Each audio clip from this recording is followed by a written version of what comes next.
Hi friends, అందరికీ నమస్తే. అందరూ బాగున్నారా? నా ఛానల్ నేమ్ వచ్చి భవానీ ఇంటి విలువలు.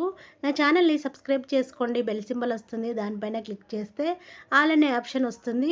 చూడండి, టమాటా కర్రీ అండి. చాలా టేస్టీగా ఉంటుంది. పుల్ల పుల్లగా కమ్మగా ఉంటుంది. టమాటాను హాఫ్ కేజీ తీసుకొని కట్ చేసి పెట్టుకోవాలి. ఉప్పు, ఆయిల్, పసుపు, ఉల్లిపాయ ముక్కలు, అల్లం వెల్లిగడ్డ పేస్టు, పచ్చిమిర్చి, కొత్తిమీర, ఆవాలు, జీలకర్ర, ఎండుమిర్చి, కరివేపాకు. స్టవ్ వెలిగించుకొని ప్యాన్ పెట్టేసుకోవాలి. ప్యాన్ వేడయ్యాక ఆయిల్ని వేసేసుకోవాలి. ఆయిల్ కాస్త ఎక్కువగానే వేసేసుకోవాలి. 1 కప్పు వరకు వేసేసాను. చాలా టేస్ట్గా ఉంటుంది. ఆయిల్ వేడయ్యాక ఆవాలు, జీలకర్ర, ఎండుమిర్చిని వేసేసుకొని రెడ్గా ఫ్రై చేసుకోవాలి. కట్ చేసి పెట్టిన ఉల్లిపాయ ముక్కలు, పచ్చిమిర్చి, కరివేపాకును వేసేసుకొని మంచిగా దూరగా ఫ్రై చేసుకోవాలి.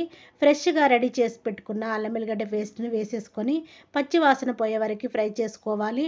1 స్పూను పసుపు వేసేసుకోవాలి. కట్ చేసి పెట్టిన టమాటా ముక్కలను వేసేసుకోవాలి. కట్ చేసి పెట్టిన కొత్తిమీరను వేసేసుకోవాలి. మొత్తము మిక్స్ అయ్యేలా కలుపుకోవాలి. 1 స్పూన్ వరకు ఉప్పుని వేసేసుకొని మొత్తము మిక్స్ అయ్యేలా కలుపుకోవాలి. టమాటా కర్రీ అయితే చాలా బాగుంటుందండి. ప్రెగ్నెంట్ లేడీ అయినా తినచ్చు, డెలివరీ అయిన వాళ్ళు తినచ్చు, మెచ్యూర్ అయిన వాళ్ళు తినచ్చు, ఎవరైనా తినచ్చండి. నోటికి చాలా రుచిగా ఉంటుంది. మూత పెట్టేసుకొని ఒక 5 మినిట్స్ మగ్గించుకోవాలి. 5 మినిట్స్ తర్వాత మూత తీసుకొని మంచిగా కలుపుకోవాలి. చూడండి, టమాటా కర్రీ రెడీ అయిపోయింది.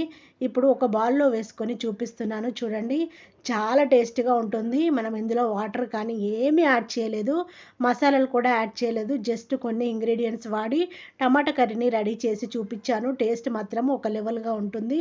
వేడి అన్నంతో, రోటీతో తిన్నా చాలా టేస్టీగా ఉంటుంది. నేను చేసిన టమాటా కర్రీ నచ్చినట్టయితే నా ఛానల్ని సబ్స్క్రైబ్ చేసుకోండి. బెల్ సింబల్ వస్తుంది, దానిపైన క్లిక్ చేస్తే ఆల్ అనే ఆప్షన్ వస్తుంది. Thank you for watching. నేను మీ భవానీ.